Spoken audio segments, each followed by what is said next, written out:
Bienvenidos amigos y hermanos una vez más a este repaso de la lección de escuela sabática, la lección número 9. Nos encontramos estudiando el libro de Daniel con el tema de la contaminación a la purificación. En Daniel 8 continuamos con los eventos relacionados con el juicio. La purificación del santuario en el antiguo Israel era día de juicio. En este contexto nos habla de la purificación del santuario terrenal, sino del santuario celestial, la obra final de eliminar el pecado. La purificación del santuario en Daniel 8 corresponde a las escenas de juicio de Daniel 7. Estos dos capítulos encierran un paralelismo. Es de suma importancia que entendamos estos capítulos, de hecho todo el libro de Daniel, ya que estas visiones corresponden al tiempo del fin, o sea, a nuestro tiempo. El Señor Jesús desea que entendamos estas revelaciones en el libro de Daniel. De hecho, Jesús es quien da la orden para que Daniel pueda entender la visión. El libro de Lucas, capítulo 1, verso 19, nos dice que Gabriel está delante de Dios. Para que alguien le dé una orden a Gabriel, debe ser por lógica Dios. Daniel capítulo 8, verso 15-16, dice que mientras yo, Daniel, contemplaba esa visión y trataba de entenderla, vi de repente delante de mí como una apariencia de hombre, y oí una voz de hombre sobre el río Ulai, que gritaba: Gabriel, explica esta visión. La semana pasada vimos que con apariencia de hombre, era Jesús. En Daniel 7:13 aparece como hijo de hombre. En el Nuevo Testamento se le llama hijo de hombre alrededor de unas 40 veces. Jesús desea que comprendamos las profecías de Daniel 8 y Daniel 9, ya que nos conciernen porque son para nuestro tiempo. En Daniel 8, en esta visión, como en Daniel 7, seguimos viendo bestias y cuernos. En esta ocasión un carnero y un macho cabrío. Estas bestias son diferentes de las de Daniel 7. La pregunta es, ¿qué reinos representan estas dos bestias? Sabemos que las bestias en profecías representan reinos. ¿Cuáles serían estos gobiernos aquí? Aparece nuevamente una lucha entre bestias, tal y como ocurrió en Daniel 7. Dice que las bestias combatían en el abismo, en el mar, en las aguas. En Daniel 8 el combate también continúa. Vamos a ver la identidad de estas bestias. Daniel 8 nos dice que Daniel vio en visión, estando precisamente en la provincia o la capital del reino en Susa. Alcé los ojos y miré, y aquí un carnero que estaba delante del río, y tenía 2 cuernos. Y aunque los cuernos eran altos, uno era más alto que el otro, y el más alto creció después. Este cuerno hería en 3 direcciones, al poniente, al norte y al sur. En la explicación que Daniel recibe de Gabriel aparece la siguiente descripción, Daniel 8:20. En cuanto al carnero que viste, que tenía 2 cuernos, estos son los reyes de Meda y Persia. Daniel nos aclara, por la visión que recibe del ángel Gabriel, que este reino, que esta bestia, representa precisamente a los medos y los persas. Por otra parte, el macho cabrío, con un solo cuerno, que volaba sobre el suelo y derribó al carnero, Daniel 8:8, dice, y el macho cabrío se engrandeció sobremanera, pero estando en su mayor fuerza, aquel gran cuerno fue quebrado, y en su lugar salieron otros 4 cuernos notables hacia los 4 vientos del cielo. En el libro de Daniel, en el capítulo 7, verso 17 y también 23, nos dice que rey equivale a reino.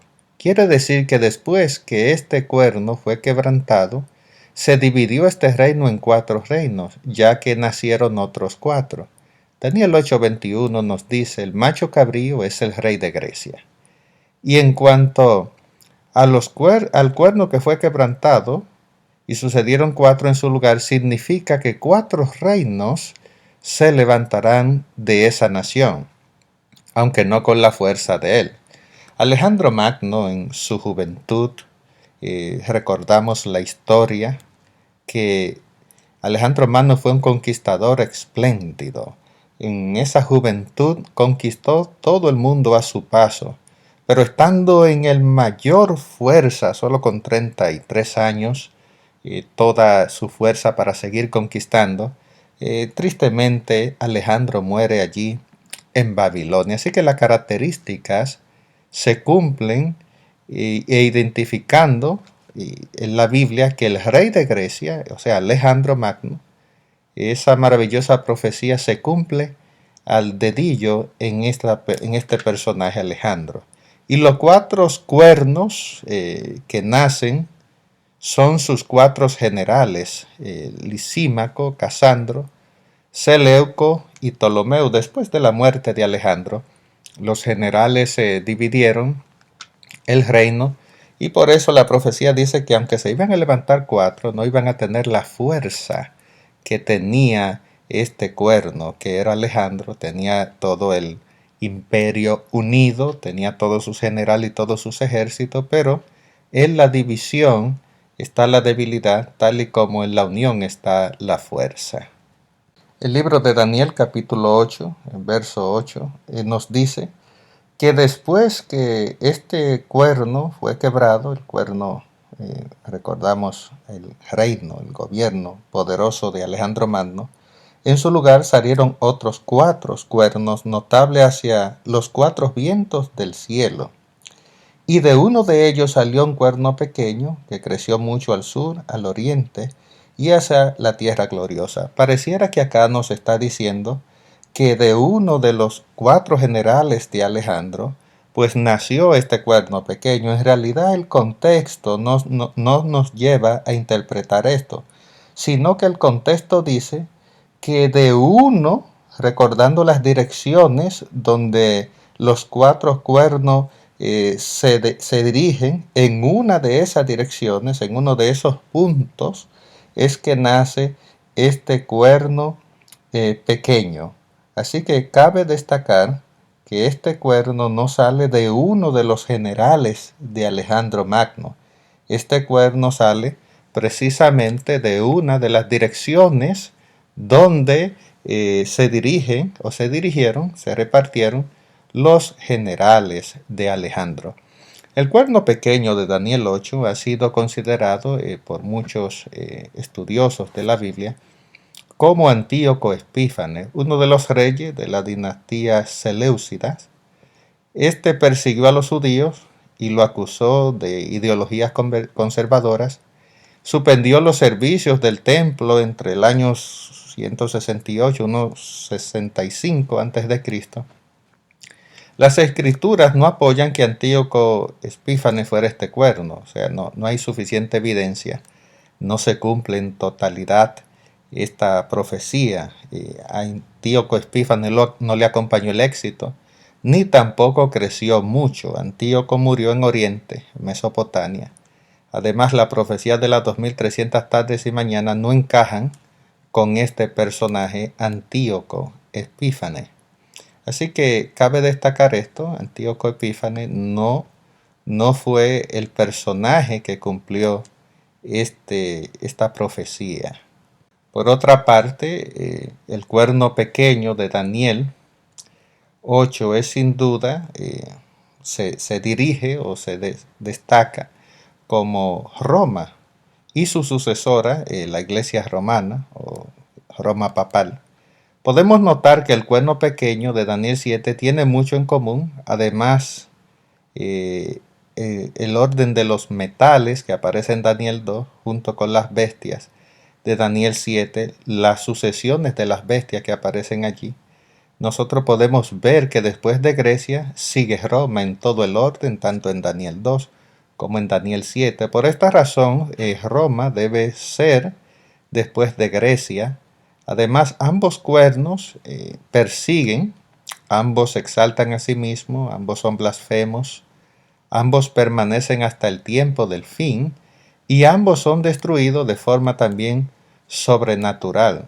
Aunque Roma surge en Occidente, de uno de los cuatro vientos, como decía el texto, a diferencia de Antíoco Epífanes, este imperio logró dominar el reino de Oriente.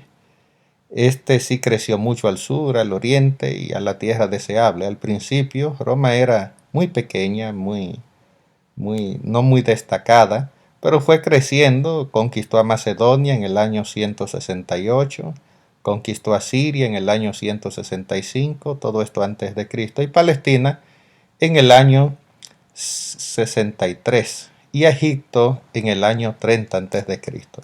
El cuerno pequeño permanece hasta el fin, sin duda este cuerno pequeño, al igual que en Daniel, debe ser un poder más que una persona. Debe ser un poder que dura, así como Roma duró mucho.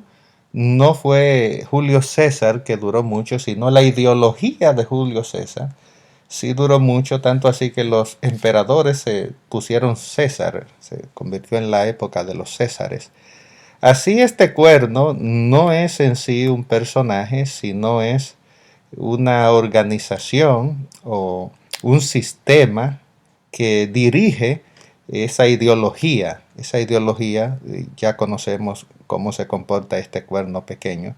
Así que este cuerno pequeño en Daniel, como en 7, como en Daniel 8, representa la misma entidad, la Roma pagana.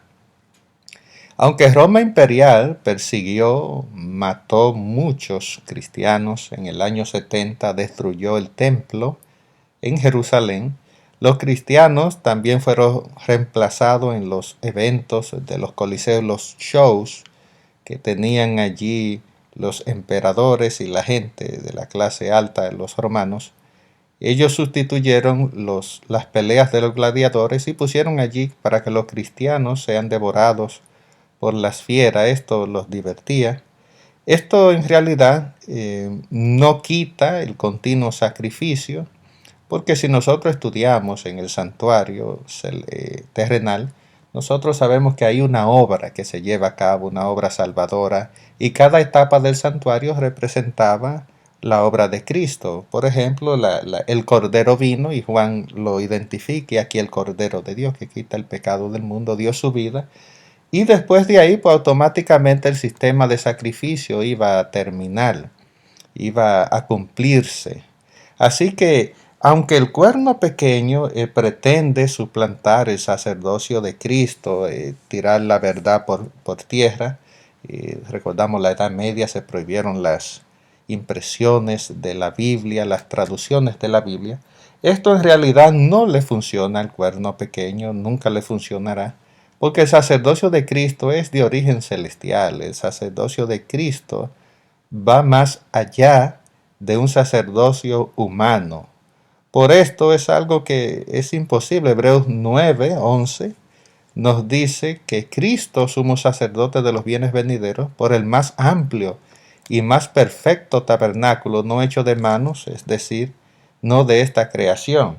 Nosotros reconocemos y sabemos que Cristo está ministrando en el lugar, en el cielo, en el santuario celestial, está allí en el lugar santísimo, y por esa razón ese sistema de intersección, perdón, no se puede interferir, aunque acá el cuerno pequeño trata de suplantar ese sacerdocio. Sabemos que esa acción al final, pues por eso es arrancado y será arrancado este cuerno pequeño.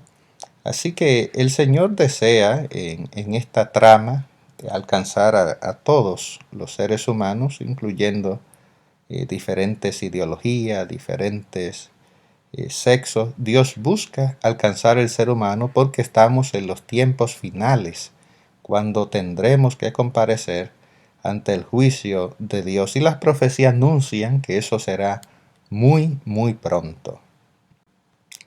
La obra final del santuario se daba una vez al año en el sistema que teníamos acá en la tierra, el sistema de sacrificio allí en el santuario, tanto del desierto como en el santuario, el templo que fue edificado por Salomón y después la sucesión de los diferentes templos que vino.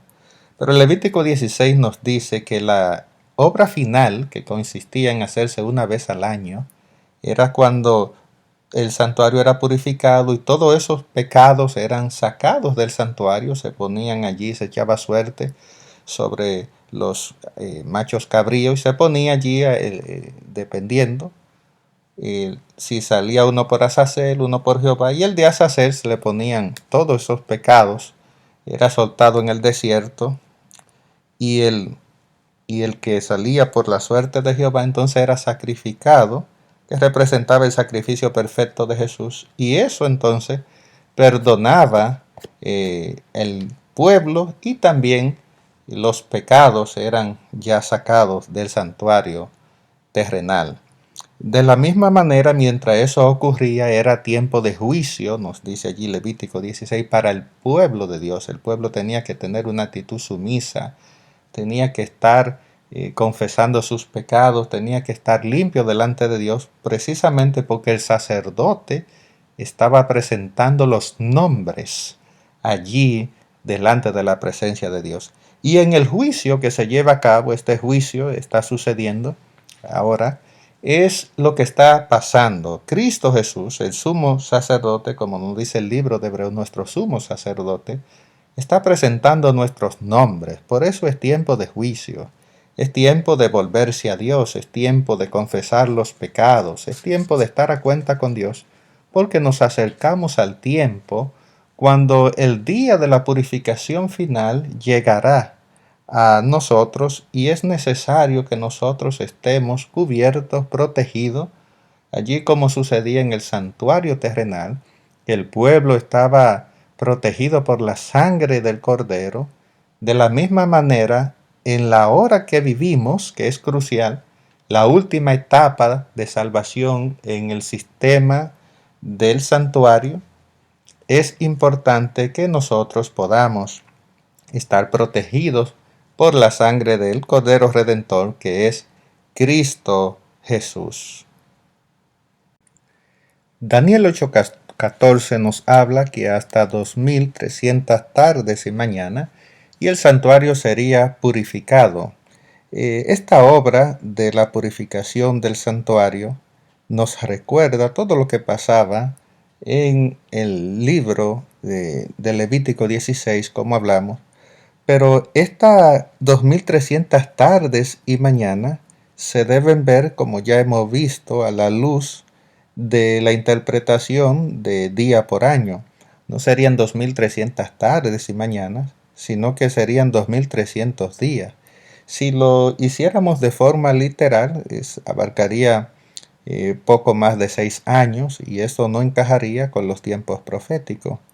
En esta profecía tan maravillosa de los de 2300 tardes y mañanas, y el juicio que se está llevando a cabo en Daniel 7, todos estos acontecimientos están apuntando precisamente hasta el fin de la expiación final, que tendrá como lugar no otra cosa que la segunda venida de Cristo.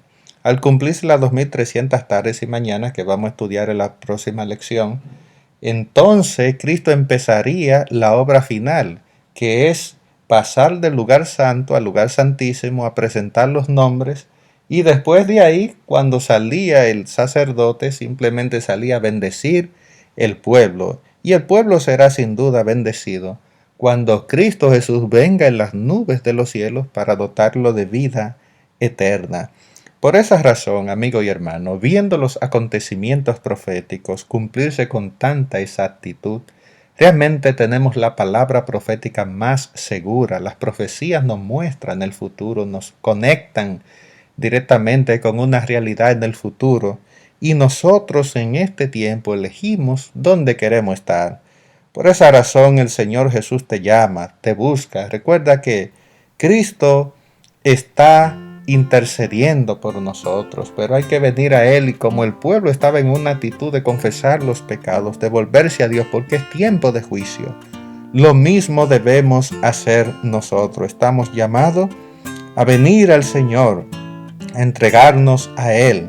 El Señor va a erradicar los pecados, va a erradicar la maldad, y eso va a ocurrir en el día final de la expiación. Y todas estas profecías nos conectan con esa realidad. Quiera Dios, amigo y hermano, que cuando llegue ese momento, tú, tal y como en Levítico 16, el pueblo tenía un cordero a su favor, sangre derramada, y estaba protegido por esa sangre, que tú también puedes estar protegido por la sangre de Cristo, que tú hagas esos arreglos ahora, y que cuando Cristo venga solo extienda sus manos para bendecirte. Que Dios te bendiga. Será hasta la próxima.